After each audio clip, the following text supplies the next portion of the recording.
The Cone by H. G. Wells. The night was hot and overcast, the sky red-rimmed with the lingering sunset of midsummer. They sat at the open window, trying to fancy the air was fresher there. The trees and shrubs of the garden stood stiff and dark. Beyond, in the roadway, a gas lamp burnt, bright orange against the hazy blue of the evening. Farther were the three lights of the railway signal against the lowering sky. The man and woman spoke to one another in low tones. "He does not suspect," said the man a little nervously. "Not he," she said peevishly, as though that too irritated her. "He thinks of nothing but the works and prices of fuel. He has no imagination, no poetry." "None of these men of iron have," he said sententiously. "They have no hearts." "He has not," she said. She turned her discontented face towards the window. The distant sound of a roaring and rushing drew nearer and grew in volume. The house quivered. One heard the metallic rattle of the tender. As the train passed, there was a glare of light above the cutting and a driving tumult of smoke. 1, 2, 3, 4, 5, 6, 7, 8 black oblongs. 8 trucks passed across the dim grey of the embankment, and were suddenly extinguished one by one in the throat of the tunnel, which with the last seemed to swallow down train, smoke, and sound in one abrupt gulp. "This country was all fresh and beautiful once," he said. "And now it is Gehenna. Down that way nothing but pot banks and chimneys belching fire and dust into the face of heaven. But what does it matter? An end comes, an end to all this cruelty. To-morrow." He spoke the last word in a whisper. "To-morrow," she said, speaking in a whisper too, and still staring out the window. "Dear," he said, putting his hand on hers. She turned with a start, and their eyes searched one another's. Hers softened to his gaze. "My dear one," she said, and then, "It seems so strange that you should have come into my life like this, to open—" She paused. "To open?" he said. "All this wonderful world?" She hesitated, and spoke still more softly. "This world of love to me." Then suddenly the door clicked and closed. They turned their heads, and he started violently back. In the shadow of the room stood a great shadowy figure, silent. They saw the face dimly in the half-light, with unexpressive dark patches under the penthouse brows. Every muscle in Rot's body suddenly became tense. When could the door have opened? What had he heard? Had he heard all? What had he seen? A tumult of questions. The newcomer's voice came at last, after a pause that seemed interminable. "Well?" he said. "I was afraid I had missed you, Horrocks," said the man at the window, gripping the window ledge with his hand. His voice was unsteady. The clumsy figure of Horrocks came forward out of the shadow. He made no answer to Rot's remark. For a moment he stood above them. The woman's heart was cold within her. "I told Mr. Rot it was just possible you might come back," she said, in a voice that never quivered. Horrocks, still silent, sat down abruptly in the chair by her little work table. His big hands were clenched. One saw now the fire of his eyes under the shadow of his brows. He was trying to get his breath. His eyes went from the woman he had trusted to the friend he had trusted, and then back to the woman. By this time, and for the moment, all three half understood one another, yet none dared say a word to ease the pent-up things that choked them. It was the husband's voice that broke the silence at last. "You wanted to see me?" he said to Rot. Rot started as he spoke. "I came to see you," he said, resolved to lie to the last. "Yes," said Horrocks. "You promised," said Rot. to show me some fine effects of moonlight and smoke." "I promised to show you some fine effects of moonlight and smoke," repeated Horrocks in a colourless voice. "And I thought I might catch you to-night before you went down to the works," proceeded Raut, "and come with you." There was another pause. Did the man mean to take the thing coolly? Did he, after all, know? How long had he been in the room? Yet even at the moment when they heard the door, their attitudes... Horrocks glanced at the profile of the woman, shadowy, pallid in the half-light, and then he glanced at Raut, and seemed to recover himself suddenly. "Of course," he said, "I promised to show you the works under their proper dramatic conditions. It's odd how I could have forgotten." "If I am troubling you—" began Raut. Horrocks started again. A new light had suddenly come into the sultry gloom of his eyes. "Not in the least," he said. "Have you been telling Mr. Raut of all these contrasts of flame and shadow you think so splendid?" said the woman, turning now to her husband for the first time, her confidence creeping back again, her voice just one half-note too high. "That dreadful theory of yours, that machinery is beautiful and everything else in the world ugly. I thought he would not spare you, Mr. Raut. It's his great theory, his one discovery in art." "I am slow to make discoveries," said Horrocks grimly, damping her suddenly. "But what if I discover—" He stopped. "Well?" she said. "Nothing." And suddenly he rose to his feet. "I promised to show you the works," he said to Raut, and put his big clumsy hand on his friend's shoulder. "And you are ready to go?" "Quite," said Raut, and stood up also. There was another pause. Each of them peered through the indistinctness of the dusk at the other two. Horrocks' hand still rested on Raut's shoulder. Raut half fancied still that the incident was trivial after all. But Mrs. Horrocks knew her husband better, knew that grim quiet in his voice, and the confusion in her mind took a vague shape of physical evil. "Very well," said Horrocks, and dropping his hand, turned towards the door. "My hat." Raut looked round in the half-light. "That's my work-basket," said Mrs. Horrocks, with a gust of hysterical laughter. Their hands came together on the back of the chair. "Here it is," he said. She had an impulse to warn him in an undertone, but she could not frame a word. "Don't go," and "beware of him," struggled in her mind, and the swift moment passed. "Got it?" said Horrocks, standing with the door half open. Raut stepped towards him. "Better say good-bye to Mrs. Horrocks," said the ironmaster, even more grimly quiet in his tone than before. Raut started and turned. "Good evening, Mrs. Horrocks," he said, and their hands touched. Horrocks held the door open with a ceremonial politeness unusual in him towards men. Raut went out, and then, after a wordless look at her, her husband followed. She stood motionless while Raut's light footfall and her husband's heavy tread, like bass and treble, passed down the passage together. The front door slammed heavily. She went to the window, moving slowly, and stood watching, leaning forward. The two men appeared for a moment at the gateway in the road, passed under the street lamp, and were hidden by the black masses of the shrubbery. The lamplight fell for a moment on their faces, showing only unmeaning pale patches, telling nothing of what she still feared, and doubted, and craved vainly to know. Then she sank down into a crouching attitude in the big armchair, her eyes wide open and staring out at the red lights from the furnaces that flickered in the sky.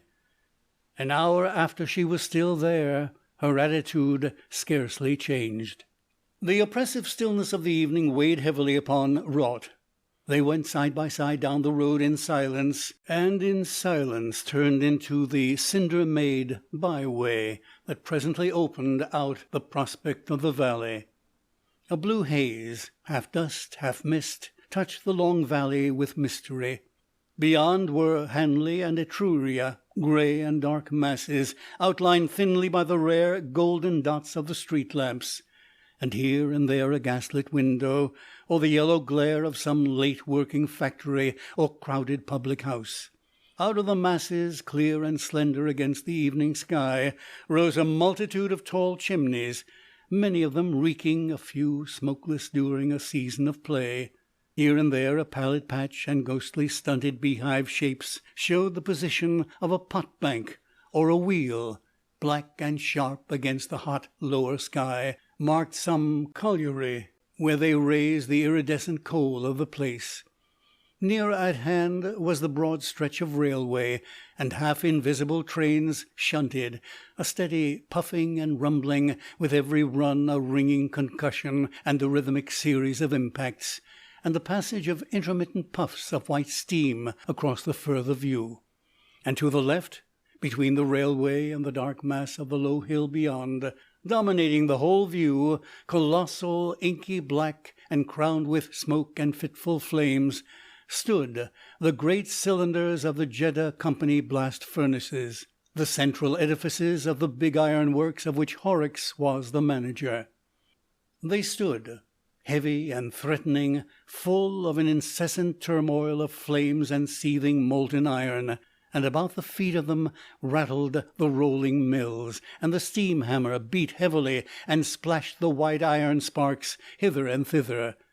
Even as they looked, a truck full of fuel was shot into one of the giants, and the red flames gleamed out, and a confusion of smoke and black dust came boiling upwards towards the sky. "Certainly you get some fine effects of colour with your furnaces," said Rot, breaking a silence that had become apprehensive. Horrocks grunted. He stood with his hands in his pockets, frowning down at the dim, steaming railway and the busy ironworks beyond, frowning as if he were thinking out some knotty problem. Rot glanced at him and away again. "At present your moonlight effect is hardly ripe," he continued, looking upward. "The moon is still smothered by the vestiges of daylight." Horrocks stared at him with the expression of a man who has suddenly awakened. "Vestiges of daylight? Of course, of course." He too looked up at the moon, pale still in the midsummer sky.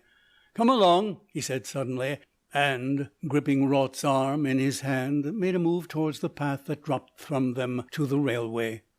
Rot hung back. Their eyes met and saw 1,000 things in a moment that their lips came near to say. Horrocks' hand tightened and then relaxed. He let go, and before Rot was aware of it, they were arm in arm and walking, one unwillingly enough, down the path. "You see the fine effects of the railway signals towards Burslem," said Horrocks, suddenly breaking into loquacity, striding fast and tightening the grip of his elbow the while.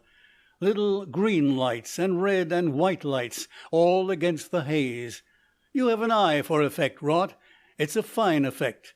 And look at those furnaces of mine, how they rise upon us as we come down the hill. That to the right is my pet. 70 feet of him. I packed him myself, and he's boiled away cheerfully with iron in his guts for 5 long years. I've a particular fancy for him.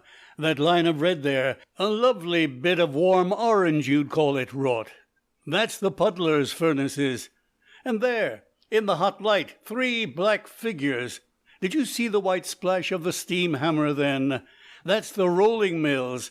Come along, clang, clatter, how it goes rattling across the floor. Sheet tin, Rot. Amazing stuff. Glass mirrors are not in it when that stuff comes from the mill. And squelch, there goes the hammer again. Come along." He had to stop talking to catch at his breath, his arm twisted into Rot's with benumbing tightness. He had come striding down the black path towards the railway as though he was possessed. Rot had not spoken a word, had simply hung back against Horrocks' pull with all his strength. "I say," he said now, laughing nervously, but with an undernote of snarl in his voice, "why on earth are you nipping my arm off, Horrocks, and dragging me along like this?" At length Horrocks released him. His manner changed again. "Nipping your arm off?" he said. "Sorry, but it's you taught me the trick of walking in that friendly way." "You haven't learned the refinements of it yet, then," said Rot, laughing artificially again. "By Jove, I'm black and blue." Horrocks offered no apology. They stood now near the bottom of the hill, close to the fence that bordered the railway. The ironworks had grown larger and spread out with their approach. They looked up to the blast furnaces now, instead of down. The further view of Etruria and Hanley had dropped out of sight with their descent. Before them, by the stile, rose a notice board bearing, still dimly visible, the words, "Beware of the trains," half hidden by splashes of coaly mud. "Fine effects," said Horrocks, waving his arm. "Here comes a train. The puffs of smoke, the orange glare, the round eye of light in front of it, the melodious rattle. Fine effects. But these furnaces of mine used to be finer, before we shoved cones in their throats and saved the gas." "How?" said Rot. "Cones?" "Cones, my man, cones. I'll show you one nearer. The flames used to flare out of the open throats. Great! What is it? Pillars of cloud by day, red and black smoke, and pillars of fire by night. Now we run it off in pipes and burn it to heat the blast, and the top is shut by a cone. You'll be interested in that cone." "But every now and then," said Rot, "you get a burst of fire and smoke up there." "The cone's not fixed. It's hung by a chain from a lever, and balanced by an equipoise. You shall see it nearer. Else, of course, there'd be no way of getting fuel into the thing. Every now and then the cone dips, and out comes the flare." "I see," said Rot. He looked over his shoulder. "The moon gets brighter," he said. "Come along," said Horrocks abruptly, gripping his shoulder again, and moving him suddenly toward the railway crossing. And then came one of those swift incidents, vivid, but so rapid that they leave one doubtful and reeling. Halfway across, Horrocks' hand suddenly clenched upon him like a vice, and swung him backward and through a half-turn, so that he looked up the line. And there a chain of lamp-lit carriage windows telescoped swiftly as it came towards them, and the red and yellow lights of an engine grew larger and larger, rushing down upon them. As he grasped what this meant, he turned his face to Horrocks and pushed with all his strength against the arm that held him back between the rails. The struggle did not last a moment. Just as certain as it was that Horrocks held him there, so certain was it that he had been violently lugged out of danger. "Out of the way," said Horrocks with a gasp, as the train came rattling by, and they stood panting by the gate into the ironworks.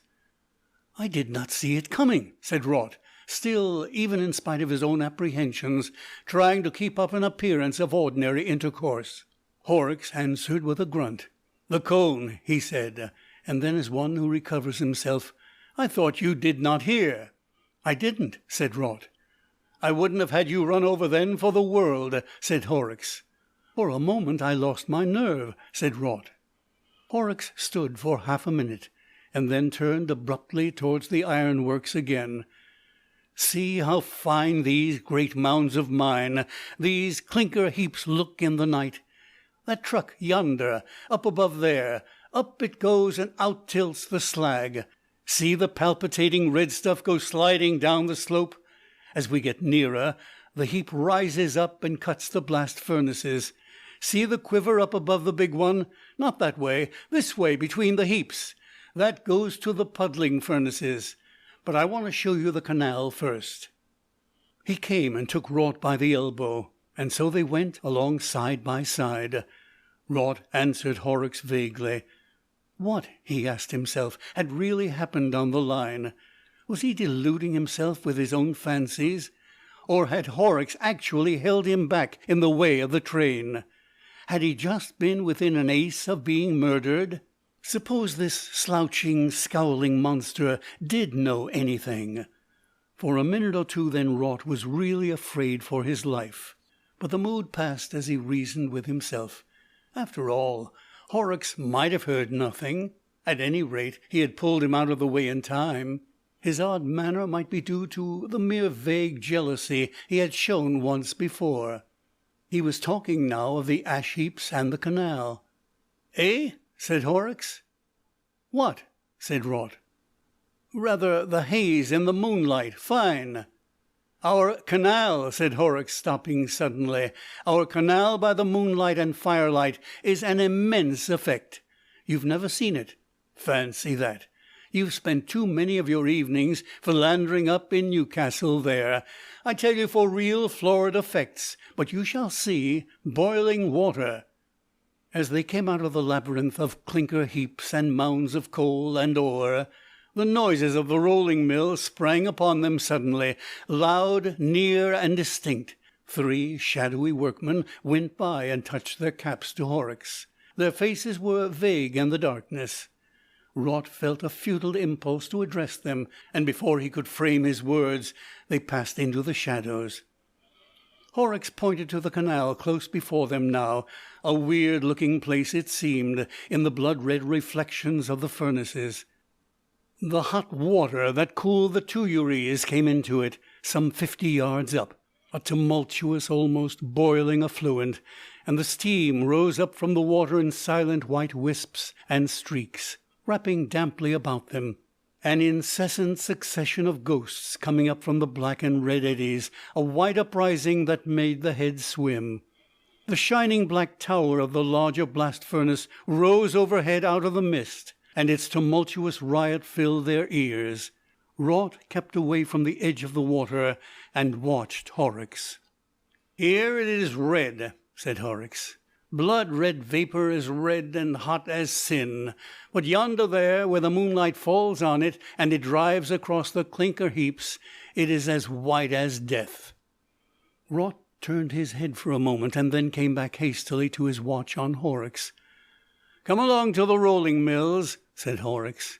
The threatening hold was not so evident that time, and Raut felt a little reassured.